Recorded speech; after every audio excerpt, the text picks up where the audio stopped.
రాజమండ్రిలో కిడ్నాప్ కథ మలుపు తిరిగింది. రాపాక చక్రవర్తి కిడ్నాప్ కథ వెనుక అసలు నిజాలు బట్టబయలవుతున్నాయి.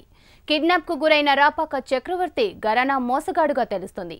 బాధితులు మోసగాడిని స్వయంగా పట్టుకోవడం, తమ దగ్గర దోచుకున్న సొమ్ములు ఇవ్వాలని బెదిరించే ప్రయత్నంలో జరిగిన హై డ్రామాయే కిడ్నాప్ కథగా పోలీసులు చెప్తున్నారు.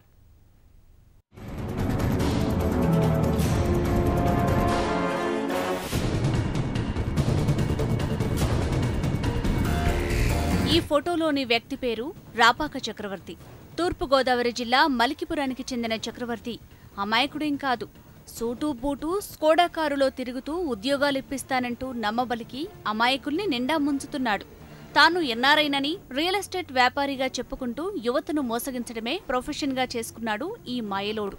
విశాఖపట్నం, రాజమండ్రి, కోనసీమలోని నిరుద్యోగ యువతీ యువకుల నుంచి ₹1,00,000 వసూలు చేసి ఎస్కేప్ అయ్యేందుకు ట్రై చేశాడు. హైదరాబాద్కు వస్తే అందరికీ డబ్బులిస్తానని చెప్పడంతో బాధితుల్లో కొందరు అతని వెంట వెళ్లేందుకు ప్రయత్నించారు. కొందరు పోలీసులకు సమాచారం అందించడంతో కృష్ణా జిల్లా నందివాడ దగ్గర మోసగాడిని అదుపులోకి తీసుకున్నారు పోలీసులు.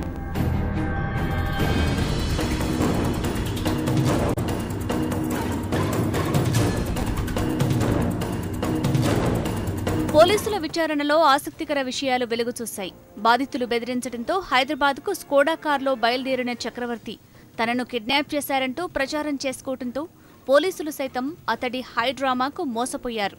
ప్రస్తుతం రాజమండ్రి ప్రకాష్ నగర్ పిఎస్లో బాధితుల సమక్షంలో మోసగాడు చక్రవర్తిని పోలీసులు తరలించి విచారణ చేస్తున్నట్టు తెలుస్తోంది. నిందితుడిపై గతంలో కూడా మలికిపురం పోలీస్ స్టేషన్లో చాలా కేసులున్నట్లు తెలుస్తోంది. తమకు న్యాయం చేయాలంటూ బాధితులు పోలీసుల్ని కోరుతున్నారు.